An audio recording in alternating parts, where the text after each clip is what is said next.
Welcome back to Criminal Psychology. Today, we are peeling back the layers of the most notorious femme fatale case of the 21st century. We aren't just looking at what she did.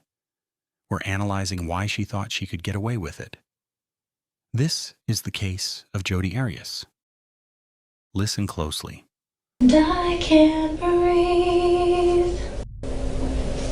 I didn't hear you breathe. What you are hearing isn't a church choir practice. It isn't a lullaby. It is the sound of a woman sitting in a cold, sterile police interrogation room, just days after butchering her ex-boyfriend. Most people, when facing a capital murder charge, are hyperventilating. They are crying. They are paralyzed by fear. But Jodi? She was doing headstands. She was singing Christmas carols. She was checking her makeup in the reflection of a trash can. This case is often called the gone girl of real life. But that gives the killer too much credit. This wasn't a master plan. This was a masterclass in narcissism. From the 27 stab wounds to the 18 days she spent on the witness stand trying to charm the jury, Jodi Arias thought she could manipulate her way out of a death sentence. She was wrong. To understand the end, we have to start at the beginning. September 2006, Las Vegas. Travis Alexander was a 30-year-old motivational speaker and a devout Mormon. He was successful, charismatic, and looked like the poster child for the American dream. Jodi Arias was a 26-year-old aspiring photographer from California. When they met at a work convention, the attraction was instant. But here is the first red flag of a pathological personality: mirroring. Almost immediately, Jodi didn't just date Travis, she became what Travis wanted. Travis was a devout Mormon. Suddenly, Jodi is reading the Book of Mormon. Within 2 months, she gets baptized into the LDS Church. She adopted his values, his friends, his lifestyle. This is a classic trait of borderline personality disorder, a lack of a stable sense of self, leading to the adoption of a partner's identity. But the facade couldn't hold. Travis's friends saw through her. They described her as clingy, obsessive, and strange. By June 2007, they officially broke up. For a normal person, a breakup is sad. For a pathological narcissist, a breakup is a threat to their existence. It is an insult that demands punishment. Jodi didn't walk away. She moved to Mesa, Arizona, just minutes from Travis's house. She hacked his Facebook. She hacked his bank accounts. She slashed his tires. Travis told his friends, "Don't be surprised if you find me dead one day." He even sent a text to Jodi that would haunt this case forever. "I want you to understand how evil I think you are." And yet, he kept seeing her. They continued a sexual relationship. And that ambiguity gave Jodi the opening she needed to plan her final act. Let's talk about June 4th, 2008, the day of the murder. Jodi claimed for years that this was a crime of passion, a moment of self-defense. But the forensic timeline tells a story of cold, calculated premeditation. Week 1. A .25 caliber handgun goes missing from Jodi's grandparents' house in California. A burglary is staged, but nothing else of value is taken. This was the murder weapon. Week 2. Jodi rents a car, but she doesn't just drive to Arizona. She drives to a different town to rent it. She dyes her blonde hair dark brown, and crucially, she buys 3 5-gallon gas cans. Why? Because she didn't want to stop at gas stations. She didn't want her credit card to ping in Arizona. She wanted to be a ghost. She arrives at Travis's house. They have sex. They take photos. The camera found in the washing machine, which Jodi tried to destroy, recovered a timeline that chills the blood. 1:40 p.m. Intimate photos. 5:29 p.m. A photo of Travis in the shower. He is looking away, vulnerable, relaxed. He has no idea he has seconds to live.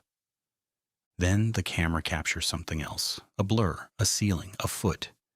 In a frenzy of rage that experts call overkill, Jodi stabs Travis Alexander 27 times. She slits his throat from ear to ear, and she shoots him in the head. This wasn't self-defense. This was an annihilation. When Travis's body was found 5 days later, Jodi didn't confess. She played the game. This brings us to the interrogation tapes, a gold mine for behavioral analysis. She claims she hasn't seen Travis in months. She acts confused. She tries to flirt with Detective Flores. Watch her body language. She plays with her hair. She uses a soft baby voice. She is trying to use the same sexuality that manipulated Travis to manipulate the police. But then, Flores drops the bomb. They have her palm print in Travis's blood. Does she break down? Does she confess? No. It's not because of that. What is it? I mean, I'm not going to change how I act. No, so obviously you can't change the way you're no, acting. I mean, I am who I am. Okay, you're sincere in the way you're acting. But Well, how is it? you're just not telling the truth. How is it different? Well, it's not really something you need to focus on anymore. She pivots. It's not that I'm not remorseful that he died. The reason I hesitate is because maybe this is something that's wrong with me psychologically, is I think of the butterfly effect.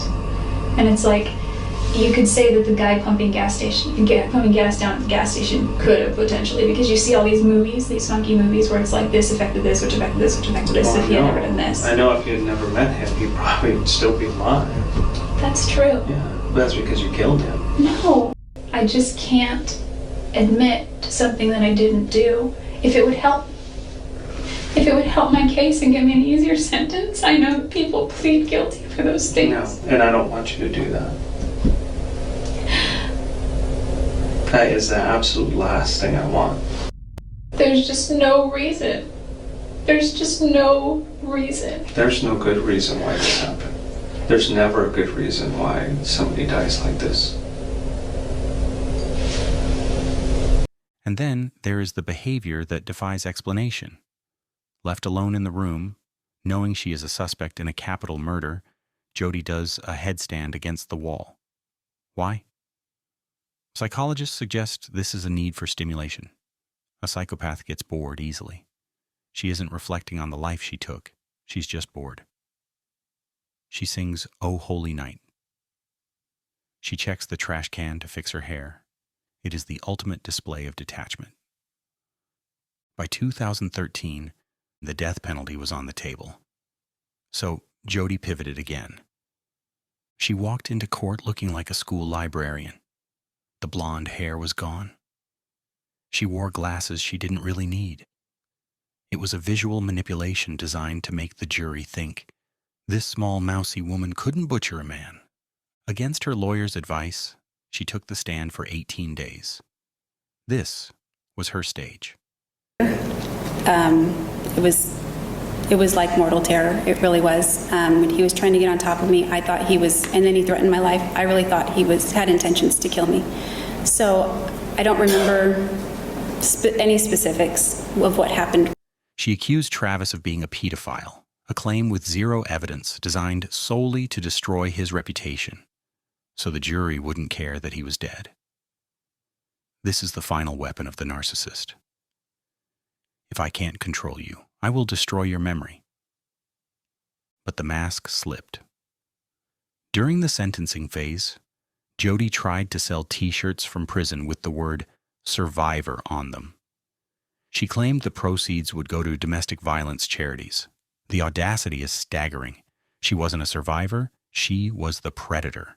She was mocking the very real victims of domestic violence to fund her commissary account. The prosecution's expert, Dr. Janine DeMart, hit the nail on the head. She didn't diagnose Jodi with PTSD. She diagnosed her with borderline personality disorder and stalking behaviors. Jodi didn't kill Travis because she was scared of him. She killed him because she was terrified of being without him. When Travis chose to go to Cancun with another woman, it triggered a narcissistic injury so severe that the only way Jodi could regain control was to take his life. The jury didn't buy the act. They found her guilty of first-degree murder. She was sentenced to life in prison without the possibility of parole. Verdict, count 1. We, the jury, duly impaneled and sworn, in the above entitled action, upon our oaths, do find the defendant as to count 1, first-degree murder, guilty. 5 jurors find premeditated, 0 find felony murder, 7 find both premeditated and felony. Just a couple of minutes ago, you heard the verdict from the jury. What are your thoughts? I think I just went blank. Just, I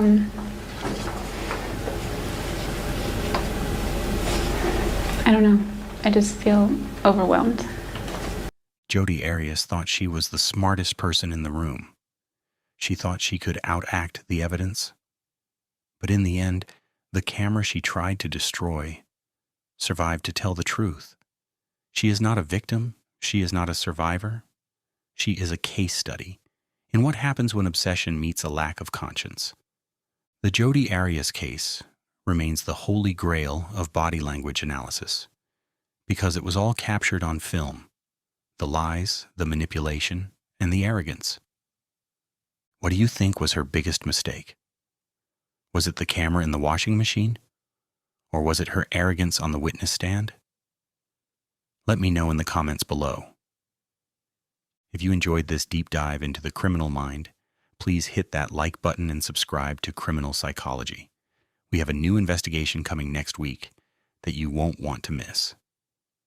Until then, stay safe and always verify the truth.